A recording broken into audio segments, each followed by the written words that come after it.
In a world where gardeners battle against tired, compacted, lifeless soil, one simple, overlooked material, something we often toss into the recycling bin, has quietly proven itself to be a powerful ally. Cardboard. Not glossy cardboard, not printed packaging, but simple, brown, corrugated cardboard, the kind that tears easily and smells faintly of dry earth. And today, we explore how this humble material solved soil problems that even compost struggled to fix. For years, my soil had been stubborn, hard in the dry season, sticky in the rainy one. Weeds thrived, but my crops dwindled. I added compost mulch, organic fertilizer, everything a gardener is told to try. Still, the soil beneath remained tense, compacted, and resistant to change. Then came a moment of curiosity. What if the problem isn't what I'm adding, but how the soil ecosystem is functioning underneath? That's when cardboard entered the story. Cardboard is more than just paper.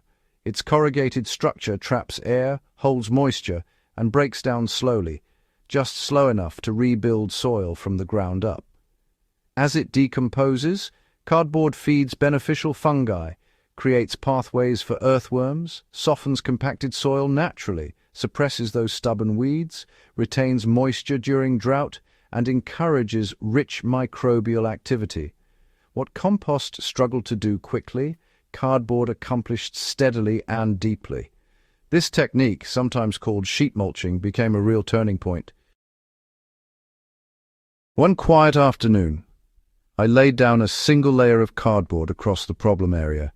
Not buried, not shredded, just placed gently on top, with the edges overlapping like roof tiles. I watered it thoroughly. Within minutes it softened, clinging to the soil like skin to flesh. And beneath that layer, a miracle began. Cardboard attracts earthworms the way flowers attract bees. They move in quickly, seeking the softening fibers. They chew, digest, and drag pieces deeper into the soil. In doing so, they leave behind tunnels, tiny airways that aerate the ground. Their castings enrich the soil with slow-release nutrients richer than commercial fertilizers. Where compost sits on top, cardboard invites workers into the soil. A few weeks later, I lifted the edge of the cardboard. There it was, the first sign of a healthy ecosystem, returning white, cotton-like fungal mycelium. Fungi break down cardboard's cellulose, turning it into humus, stable organic matter, and long-term soil structure. This is something compost alone rarely triggers at large scale, because cardboard gives fungi a steady food source. As the fungi spread, the soil became softer, darker, richer. Hardy weeds that once mocked my efforts finally met their match. Cardboard blocks sunlight completely, depriving weeds of photosynthesis. Roots below weaken and die off. Unlike plastic, cardboard doesn't trap heat or create toxic residue. Instead, it simply smothers the weeds while feeding the soil beneath. Within months, the ground became easy to work, loose, sponge-like, forgiving. During dry spells, cardboard acted like a reservoir, capturing moisture and locking it in. I found that the soil stayed damp many days longer than before. This consistent moisture allowed microbes to thrive. Seeds germinated more reliably. Transplants adapted with less shock. In a climate where water cycles are increasingly unpredictable, cardboard became a safeguard. Cardboard works beautifully on its own, but when paired with mulch like straw, dried leaves, or wood chips, the effect becomes amplified. The mulch protects the cardboard from breaking down too quickly. It keeps sunlight off it and traps even more moisture. In this layered system, nature works as an architect. Mulch softens rainfall. Cardboard regulates moisture, and fungi and worms collaborate underground.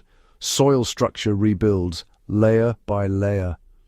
Honestly, this combination transformed my garden faster than compost piles ever had.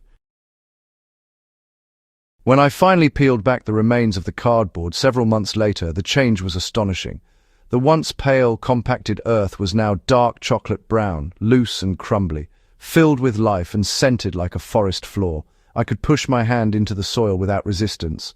I hadn't felt that texture here in years. No synthetic fertilizers, no back-breaking tilling, just cardboard and patience. Compost is wonderful, rich, nutritious and vital. But when soil is heavily compacted or biologically inactive, compost alone can struggle to integrate deeply. Cardboard, however, invites earthworms to pull nutrients downward, balances moisture long enough to rebuild microbial life, allows fungal networks to expand, softens soil structure from the top down, provides long-term decomposition, not just a quick burst, and eliminates weeds without disturbing the soil.